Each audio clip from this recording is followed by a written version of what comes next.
सुप्रभात बच्चों, मैं नीलम सिंह आपकी हिंदी विषय की अध्यापिका और आज हिंदी व्याकरण में हम पढ़ेंगे पाठ 10 क्रिया। चलो क्रिया समझने से पहले हम चित्रों को ध्यानपूर्वक देखते हैं। ठीक है, आप यहाँ पर देखिए ध्यान से कि ये बच्चा क्या कर रहा है, साइकिल चला रहा है। ठीक है, और ये केला खा रहा है। यहाँ पर देखो बच्ची रो रही है और ये पुस्तक पढ़ रहा है, किताब पढ़ रहा है। ठीक है, तो बच्चों यहाँ पर हर चित्र में कुछ ना कुछ कार्य हो रहा है।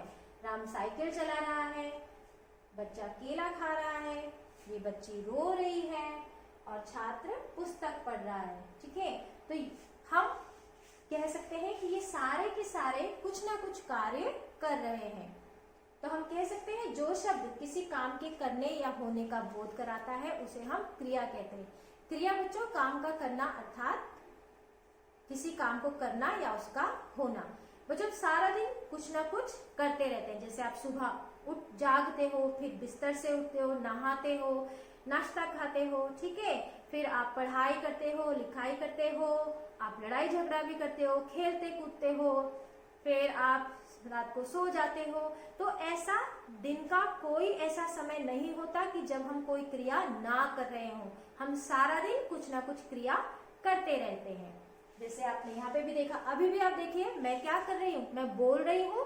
आप कौन सी क्रिया कर रहे हैं, सुनने की क्रिया कर रहे हैं। इसी प्रकार मैं पढ़ाने की क्रिया कर रही हूँ और आप सीखने की क्रिया कर रहे हैं। हम हमेशा कुछ ना कुछ क्रियाएं करते रहते हैं। क्रिया अर्थात काम। ठीक है, तो काम का करना या होना क्रिया कहलाता है। ओके बच्चों, इवन सिर्फ मनुष्य ही नहीं बेटा, जीव जंतु प्राणी जितने भी हैं पृथ्वी में वो कुछ ना कुछ काम करते ही रहते हैं, कुछ ना कुछ कार्य करते ही रहते हैं। अब यहाँ देखिए यहाँ पर भी कुछ ना कुछ कार्य हो रहा है। लड़का क्या कर रहा है, दौड़ रहा है। तो यहाँ पे कौन सा काम हो रहा है, कौन सी क्रिया हो रही है, दौड़ने की क्रिया हो रही है। इसी प्रकार से यहाँ देखो दीप जलने की प्रक्रिया हो रही है, दीप जल रहा है, दीपक जल रहा है।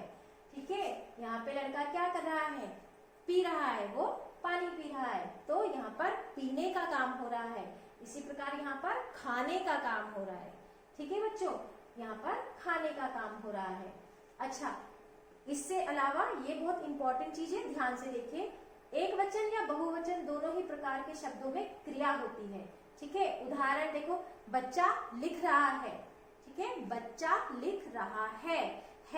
ठीक है, एक बच्चा है, लिख रहा है। बच्चे लिख रहे हैं। है में अंतर होता है बच्चे, यहाँ पर है और है, पहले तो ये उच्चारण में अंतर आ गया है। ठीक है, हम कैसे इसको बदलते हैं, ह के ऊपर एक बिंदु लगाकर। ठीक है, बच्चा लिख रहा है, बच्चे लिख रहे हैं। तो ये जो रहा है, रहे हैं, ये भी आपका क्या है, क्रिया है। अगर क्रिया इसके बिना भी आपका वाक्य पूरा नहीं होता। जो एक्शन वर्ड्स होते हैं, काम करना, जैसे खेलना, कूदना, जाना, गाना, ये सब तो क्रियाएं हैं। इसके साथ आपका है, रहा है, रही है, ठीक है, रहे होंगे, रहा था, ये सब भी क्या है, आपकी क्रिया है। और इनके बगैर आपके जो वाक्य होते हैं ये पूरे नहीं होते। अगर मैं कहूं लड़का खेल, क्या ये वाक्य पूरा हो गया, नहीं हुआ। मैं कह सकती हूँ लड़का खेल रहा है, तो रहा है, इसने आपके वाक्य को पूरा किया। तो रहा है जो है शब्द है वो भी आपकी क्या है, क्रिया है। ठीक है बच्चों, चलिए आपका कार्य समझते हैं। यहाँ देखिए, नीचे बने चित्रों को देखकर क्रियाएं लिखिए। अब ये जो आपको चित्र दिखाई दे रहे हैं इनके लिए आपको क्रिया लिखनी है। हाँ, नहीं समझ में आया, मोर, अब मोर क्या कर रहा है, नाच रहा है। तो कौन सी क्रिया हो रही है, नाचना। कैसे पता कि मोर नाच रहा है, क्योंकि जब मोर शांत होता है तो उसके पंख नीचे होते हैं, लेकिन जब मोर नाचता है तो उसके पंख फैले हुए होते हैं।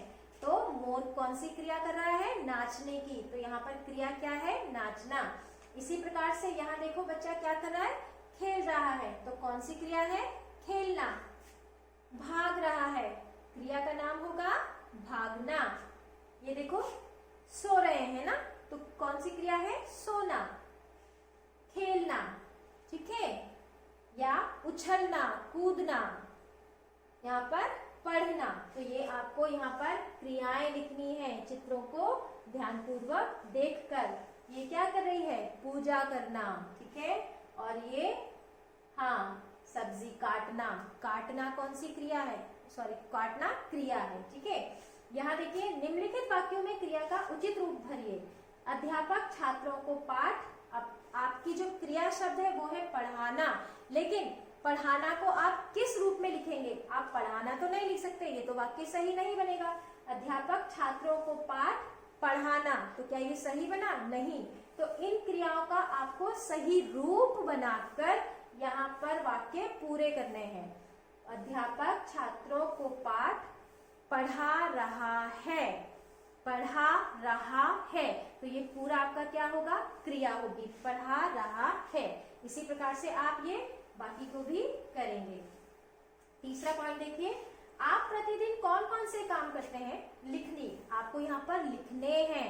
आप प्रतिदिन मतलब रोज, डेली कौन कौन से काम करते हैं, तो जो भी आप काम करते हैं अर्थात जो आप क्रिया करते हैं उनको आपको यहाँ पर लिखना है। चौथा पॉइंट देखिए, आप घर के किस किस काम में माँ की मदद करते हैं, दिए गए स्थान पर लिखिए। यहाँ पर आपको दे रखा है और इसको आपको वाक्य में लिखना है बच्चों। जैसे मैं मम्मी के साथ सब्जी काटता हूँ, ठीक है। तो इस तरह से पूरा वाक्य लिखना है, इसीलिए आपको ये पूरा लाइन दी गई है।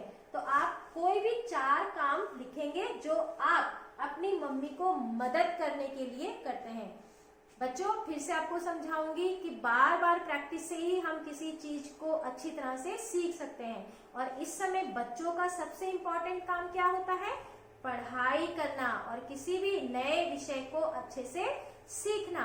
अगर कोई भी परेशानी होती है तो आप किसी की भी मदद ले सकते हैं। आप भैया दीदी की मदद लीजिए, मम्मी पापा की लीजिए, और अगर कोई नहीं होता है तो आप अपने टीचर की मदद लीजिए, मगर अच्छे से अभ्यास कीजिए और अच्छे से पढ़िए।